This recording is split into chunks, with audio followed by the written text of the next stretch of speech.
Oke, bismillahirrahmanirrahim. Assalamualaikum warahmatullahi wabarakatuh. Perkenalkan, nama saya Nasirin dari jurusan Hukum Keluarga Islam Fakultas Syariah YAIN Pontianak.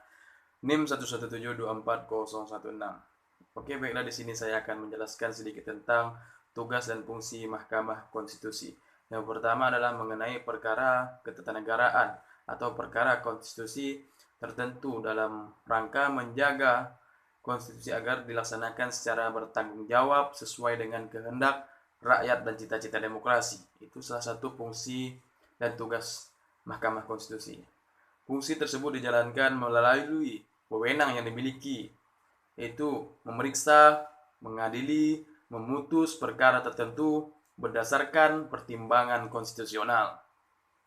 Wewenang yang dimiliki Mahkamah Konstitusi tentu ditentukan dalam pasal 24C Undang-Undang Dasar Negara 1945 pada ayat 1 dan ayat 2 yang dirumuskan sebagai wewenang dan kewajiban untuk wewenang dan kewajiban.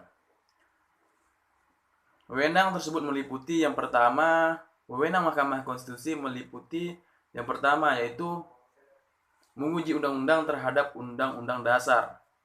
Kedua, memutus sengketa kewenangan lembaga negara dan kewenangan diberikan oleh Undang-Undang Dasar. Ketiga, memutus atau membubarkan partai politik.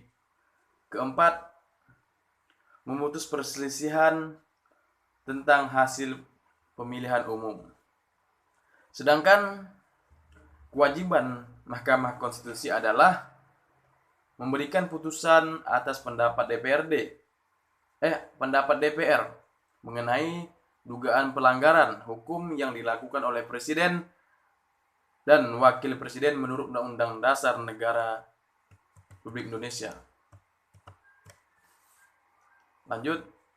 Jadi di sini Presiden itu tidak bersifat tetap.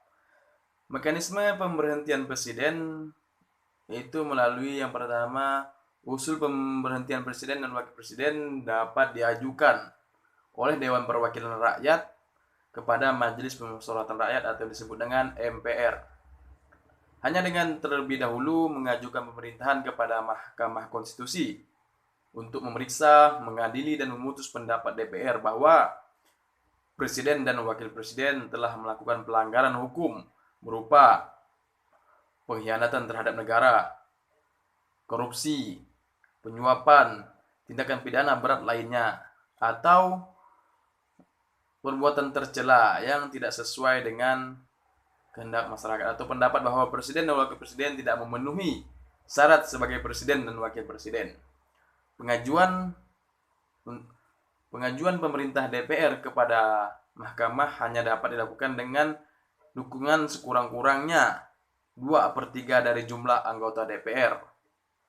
Berdasarkan pasal 7A Undang-Undang Dasar 1945 tersebut, menggunakan 2 alasan Presiden dapat diberhentikan pada masa jabatannya, yaitu yang pertama, melakukan pelanggaran hukum. Presiden melakukan pelanggaran hukum berupa satu tadi yang saya jelaskan, pengkhianatan terhadap negara, korupsi, penyuapan, dan tindakan pidana berat lainnya yang tidak sesuai dengan kehendak masyarakat, karena Presiden adalah sebagai pengayom masyarakat. Kedua, itu terbukti tidak lagi memenuhi syarat sebagai Presiden dan Wakil Presiden. Itulah prosedur pelengseran atau bagaimana cara kita untuk menumbangkan Presiden. Sekian dan terima kasih. Assalamualaikum warahmatullahi wabarakatuh.